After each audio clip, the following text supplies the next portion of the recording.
Olá pessoal, estamos aqui para um curso de oratória e esse curso de oratória, como você já deve ter visto aí no site, é um curso voltado para pessoas que pregam o Evangelho ou para pessoas que querem pregar o Evangelho. Mas com certeza vão ter pessoas também que não pregam o Evangelho, não falam sobre a palavra de Deus, mas vão poder fazer esse curso também, porque esse curso vai ajudar na oratória como político, numa oratória como um palestrante motivacional de empresas e aí sucessivamente, ok? Como professores e tal. Então nesse curso de oratória, que nós vamos começar hoje, é um curso aqui do Instituto de Educação, o nosso instituto é um instituto que está voltado para educação cristã, como também educação na área, em outras áreas, como de curso superior, né, de pós-graduação. Mas hoje você está fazendo agora, começando esse curso, e tenho certeza que vai ser de grande valia e você vai gostar muito, ok? Como você está vendo aí, meu nome é Charles Cruz, eu sou o diretor-geral do Instituto e nós vamos agora dar início a esse curso com o que significa a palavra pregar. A palavra pregar, ela vem do latim praedicare, tá? Que significa pronunciar, declamando, anunciar sob forma de sermão. Também exaltar, preconizar, aconselhar, é isso mesmo, aconselhar, fazer propaganda de, alardear. Depois nós vamos ver também outros significados, como discursar, fazer sermões, evangelizar. Tá? E no figurativo, clamar, vociferar, ralhar. Okay? Então são todos os significados da origem da palavra pregar, que no latim é praedicare. Okay? No latim essa origem da palavra pregar. Então você nota muito bem que pregar não necessariamente é somente pregar o evangelho. Então alguém está pregando uma ideia, está falando de alguma coisa. E ele então está fazendo uma oratória. Tá ok? Então nós vamos notar que a matéria que é usada nos seminários de teologia é dita como homilética, né? Que é a palavra que vem homilia, exposição em tom familiar feita pelo sacerdote para explicar as matérias de religião e, sobretudo, o Evangelho.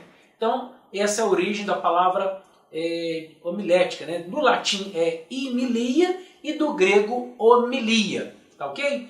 Então, esse termo vem da palavra grega, como eu já disse. O verbo homilen designa, especialmente no Novo Testamento, o estar juntos, o relacionar-se, e nos primeiros séculos da era cristã, o termo passou a ser usado para denominar a arte de pregar sermão. Homilia, pregação em estilo familiar e quase colonial sobre o Evangelho.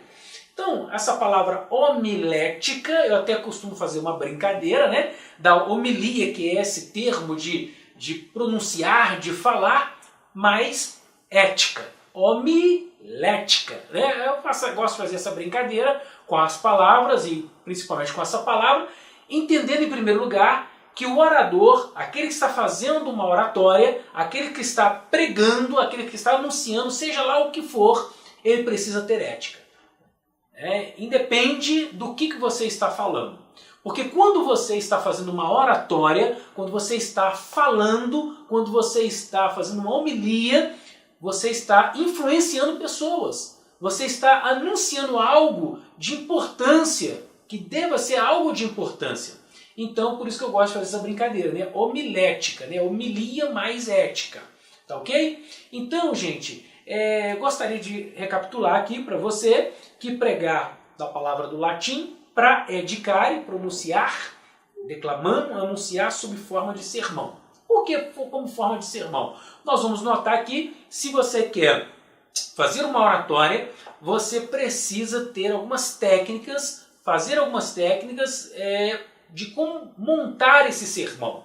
Seja uma pregação na igreja, seja uma palestra motivacional numa empresa, seja uma palestra política, seja uma aula, sempre é interessante você poder fazer o seu esboço, você produzir esse sermão para que você possa anunciar aquilo que você quer anunciar.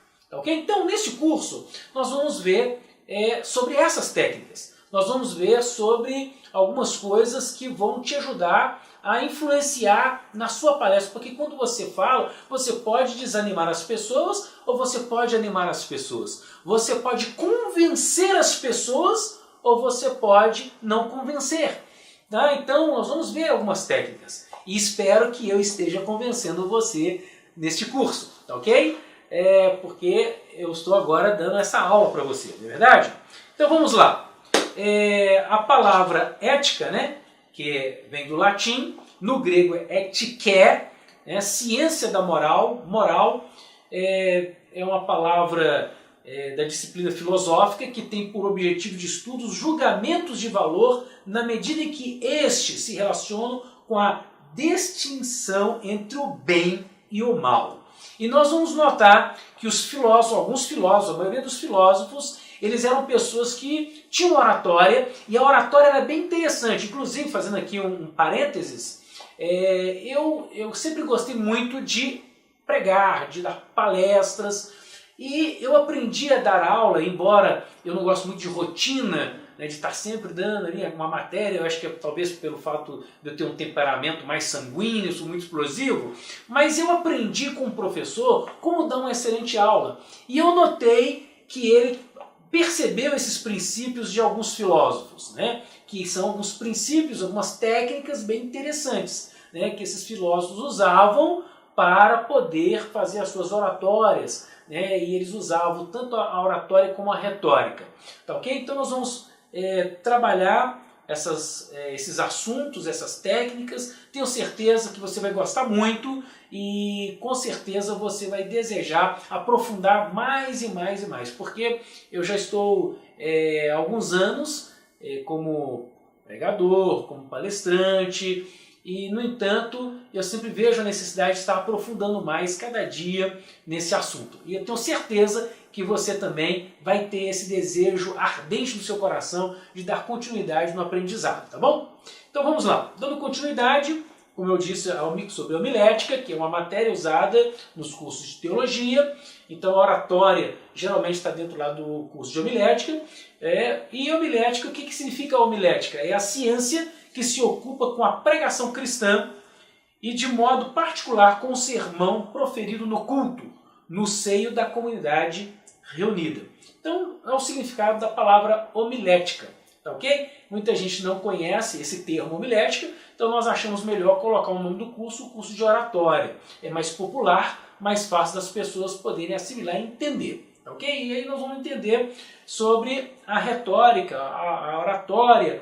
O que é a retórica? É a arte de falar em público, e a homilética faz parte da retórica. Então é como se a homilética ela fosse a espinha dorsal, vamos dizer assim, para que você possa desenvolver bem a sua oratória e a sua retórica. Ok? Então nós vamos ver 3 objetivos básicos. Tá? Quais são esses 3 objetivos básicos para trabalharmos bem na nossa oratória, nossa retórica? Que são esses 3 objetivos básicos. Convencer, né? Apelo ao raciocínio, convencimento, através do apelo ao raciocínio. Logicamente, muitas vezes, alguns oradores eles conseguem convencer as pessoas através do emocional. Traz uma coisa emotiva e traz aquela emoção e as pessoas conseguem se convencer pelo emocional. Porém, veja bem, quando a pessoa ela também trabalha o seu lado racional, depois ela pode se desconvencer. Por isso que o princípio, em primeiro lugar, é convencer através do apelo do raciocínio. Apelo ao raciocínio, apelar a raciocinar. Então, abrindo parênteses aqui, Romanos capítulo 12, versículo 1, diz assim: rogo-vos, pois, irmãos, que apresenteis os vossos corpos como sacrifício vivo, santo e agradável a Deus, que é o vosso culto racional. Não vos conformeis com este mundo, mas renovai o vosso entendimento, para que experimenteis qual seja a boa, perfeita e agradável vontade de Deus. Então, você percebe que o apóstolo Paulo, ele está agora rogando aos irmãos para apresentar um culto racional, raciocínio. E você vai perceber também que o apóstolo Paulo, ele era um camarada intelectualizado, não é verdade? Ele foi educado aos pés de Gamaliel. Então você vai ver que tem algo espiritual no raciocinar. Como diz o John Stott no seu livro, crer também é pensar. Né? Então é bem interessante trabalhar essa temática. Bom, mas voltando aqui, esse convencimento através do raciocínio. Por quê? Porque se você trabalha a sua oratória, convencendo as pessoas através do raciocínio, do raciocinar, não apenas no lado emocional, não significa que você não possa usar também um apelo emocional, mas que, em primeiro lugar, seja o raciocínio, o intelecto, né, o raciocínio, tá certo? Então você tem que trabalhar bem o seu senso crítico. O que vem a ser o senso crítico? Nós temos o senso crítico e nós temos também o senso comum. Então eu vou te dar um exemplo. O que é o senso comum? Dizem isso, dizem aquilo. Eu vou dar um exemplo prático, como eu trabalho com educação, e às vezes na cidade, em uma determinada cidade, alguém fala assim, ó, nessa cidade precisa ter um curso técnico. Se colocar um curso técnico que vai bombar. Aí você pensa, poxa, então vamos colocar. Aí a pessoa coloca um curso técnico naquela cidade e descobre que não bombou nada. Mas todo mundo falava que precisava de um curso técnico naquela cidade. Bom, o que vem a ser agora? Isso aí seria o senso comum, o que as pessoas dizem, tá ok? E o que vem a ser o senso crítico? Seria o seguinte, bom, estão falando aí que precisa ter um curso técnico aqui nessa cidade ou nesse bairro. Tá ok. O senso crítico qual que vai ser? Fazer uma pesquisa.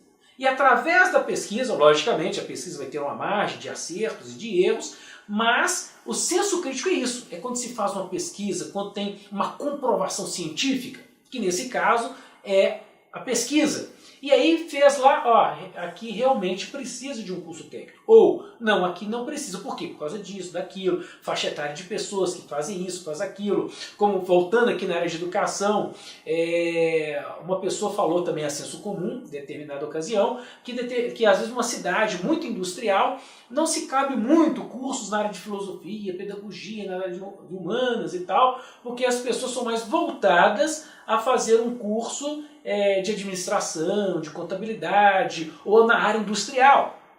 Faz sentido? Faz.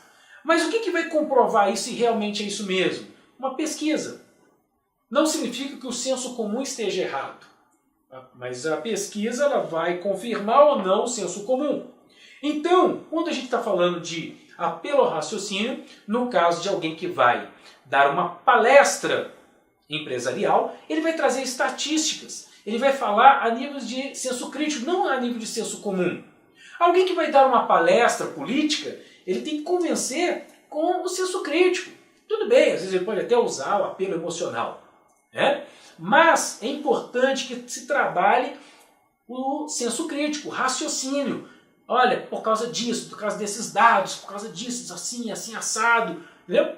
No caso de alguém que está fazendo uma oratória, uma palestra ou uma pregação evangélica ou católica, vai ministrar, né, uma pregação, aí ele já vai usar o instrumento daquela religião. Então, se é um cristão, ele vai usar a Bíblia. E ele vai, então, convencer pelo raciocínio, olha, de acordo com a palavra de Deus, ela diz assim e assado, fala assim, assim, assim. E trabalhar, logicamente, não apenas porque diz o texto, mas trabalhar também hermeneuticamente, fazendo uma boa hermenêutica, uma boa interpretação. Hermenêutica é a arte de interpretar, poder interpretar bem aquele texto. Se ele vai dar uma palestra, né, vamos dizer assim, uma oratória para um júri, para um fórum, ele então vai usar a lei e vai fazer uma boa hermenêutica da lei, né, ou uma exegese ou uma exegese da situação, porque ele precisa convencer. Então, por isso que, em primeiro lugar, convencer pelo apelo ao raciocínio. Segundo lugar, sacudir, apelo ao coração, às emoções. Então, veja bem, em primeiro lugar, é o raciocínio, que é o mais importante, que você precisa, que as pessoas precisam raciocinar, porque uma vez que você convenceu através do raciocínio, aquilo foi comprovado, é aquilo ali que eu estou falando. Se é alguém que está falando para um júri, falando para uma plateia que vai julgar uma causa, ele precisa comprovar aquilo no racional, comprovar aquilo em primeiro lugar no senso crítico. Se é numa igreja, dando uma palestra, ou dando uma aula de teologia, ou dando uma aula de medicina, seja lá que for uma palestra na área científica, comprovando através do raciocínio. Mas ele pode também sacudir, em segundo lugar, esse tópico aqui, é o apelo ao coração, às emoções. Tá certo? Você vai mexer também com o emocional. E terceiro, mudar. Apelo à vontade. Tá ok? Então, como oradores cristãos, pregadores do Evangelho, muitas vezes nós vamos ministrar trazendo a pessoa para mudar, para se converter. Ela está num caminho errado, mas aí a intenção é de pregar a palavra de Deus para que essa pessoa possa se converter, para que ela possa mudar de atitude, para que ela possa se arrepender. Tá ok? Então, além disso, nós vamos agora ver que o sermão significa transpasse ou golpe. Sermão, como eu disse no início, nós precisamos fazer um sermão, no caso de alguém que vai ministrar a palavra de Deus, ou mesmo quem vai ministrar uma palestra política, ou científica, ou de motivacional, palestra motivacional, e sucessivamente. É interessante que ele faça um sermão. Tá? O que é um sermão? É uma palestra oral e deve ser ouvida pelo auditório. Tá ok? 2. É sobre a verdade contida na Bíblia, ou uma verdade contida na pesquisa científica, ou uma verdade contida numa situação, numa comprovação jurídica, e aí vai sucessivamente. E assim elimina discursos políticos, científicos e debates aleatórios. Não significa que não possa ter debates, mas quando você vai já no senso crítico, aí você vai eliminando esses discursos aleatórios. Tá ok? Então por isso que é interessante que esse sermão, que é uma palestra oral e deve ser ouvido pelo auditório, é sobre a verdade contida na Bíblia, ou uma verdade contida naquela área em que você está atuando e trazendo o seu discurso. 3. Deve ser cuidadosamente preparado. Tem que ser preparado com cuidado, com zelo, com carinho, com capricho. E o texto deve ser examinado em relação ao contexto, que é uma máxima na hermenêutica. Porque quem ler um texto sem ler o contexto acaba arrumando um pretexto. Ok? Então essa é uma máxima. A gente está falando aqui de Bíblia, porque estamos dando esse curso para a maioria das pessoas que estão interessadas a pregar o Evangelho, falar de Jesus Cristo.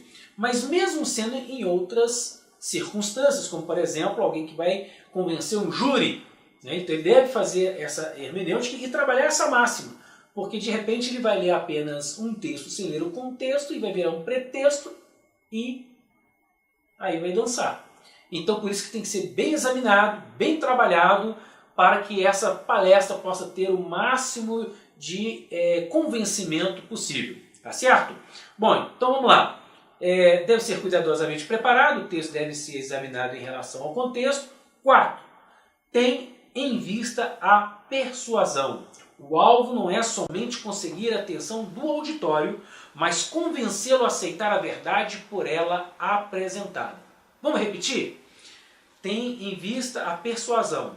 O alvo não é somente conseguir a atenção do auditório. Isso é interessante, porque às vezes a gente vê palestrantes que eles conseguem a atenção do auditório.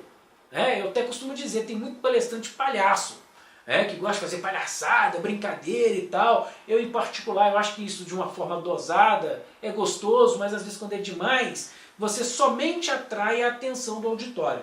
Mas o alvo não é somente esse, o alvo também é convencê-lo a aceitar a verdade por ele apresentada. Por ele quem? Pelo palestrante, pelo pregador, pelo orador. Tá ok? Então, o significado de sermão, como eu disse aqui, significa transpasse ou golpe. Por que golpe? Porque você está ali falando e aquela sua fala pode ser um golpe para trazer de volta, para convencer, para converter aquela pessoa naquele assunto ou naquela situação, naquele naquele assunto que está sendo dito, daquilo que está sendo falado. Então, quando você vai preparar um sermão, ele em primeiro lugar precisa estar no coração. Em primeiro lugar, o sermão precisa estar no coração. Em segundo lugar, ele precisa estar na mente. E em terceiro lugar, ele precisa estar no papel.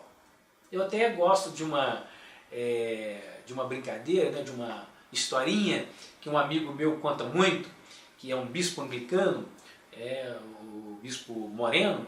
Ele conta um caso de que um seminarista, não sei se foi aluno dele, né, que foi convidado para dar um sermão numa igreja. Aí ele preparou o sermão dele, e aí colocou na Bíblia e foi para a igreja.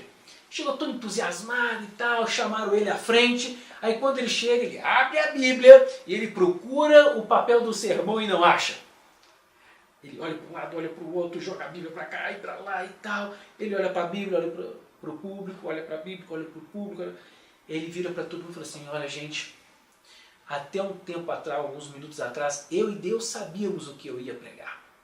Mas agora só Deus sabe. Ou seja, o sermão dele estava somente no papel. E o papel sumiu e ele já não sabia mais o que ele ia pregar, o que ele ia falar. Então por isso que primeiro tem que estar no coração. Porque quando você fala com o seu coração, há uma diferença muito grande.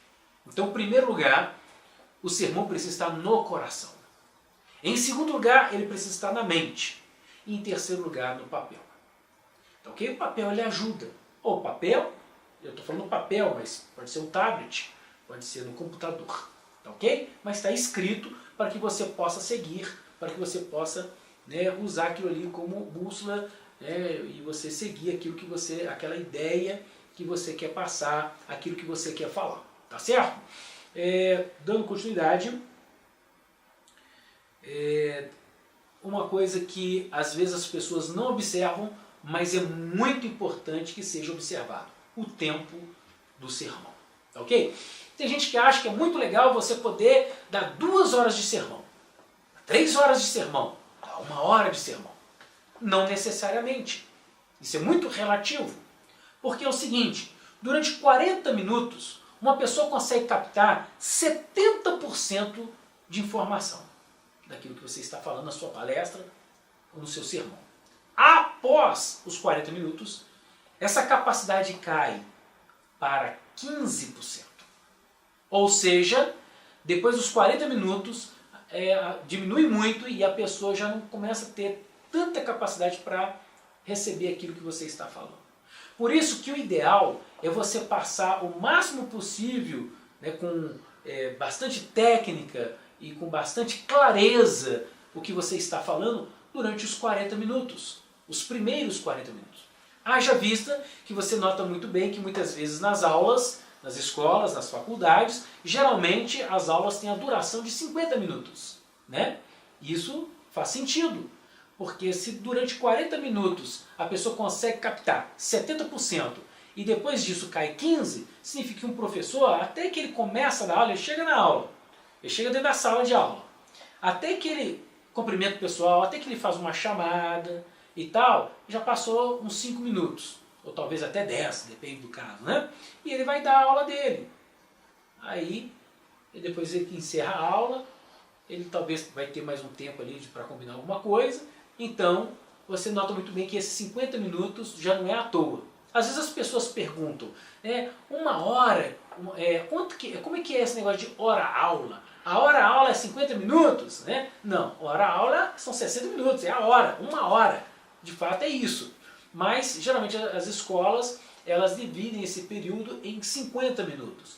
Faz sentido, porque o cérebro humano ele tem isso é estatística, e olha que eu estou falando aqui a nível de estatística, não é senso comum, isso aí já é comprovado cientificamente, que a pessoa ela consegue captar até 70% do que você está falando durante os primeiros 40 minutos.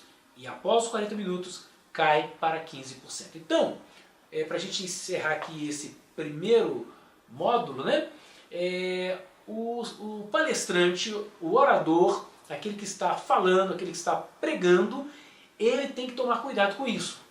E ele tem que ser um bom motorista de ideias. Ele tem que saber quando parar. Ele tem que saber como começar. Quando você vai dirigir o carro, você passa primeiro a primeira marcha, né? Depois você passa a segunda, a terceira, a quarta, a quinta e aí sucessivamente, se tiver uma sexta, né? Ninguém começa a dirigir já com a terceira marcha. Começa com a primeira, não é isso? Então tem que ser um bom motorista de ideias, começando pouco a pouco, mas saber a hora de parar. Porque tem gente que não tem controle do tempo, ele não consegue parar. Nós vamos estar falando mais sobre isso, que é exatamente aí, é só para dar uma pincelada do que a gente vai estar falando nesse curso, e nós vamos pegar passo a passo todas essas técnicas que tenho certeza que você vai gostar muito, você vai vibrar com o que nós temos para aprender juntos aqui. Muito obrigado, até daqui a pouco a gente volta.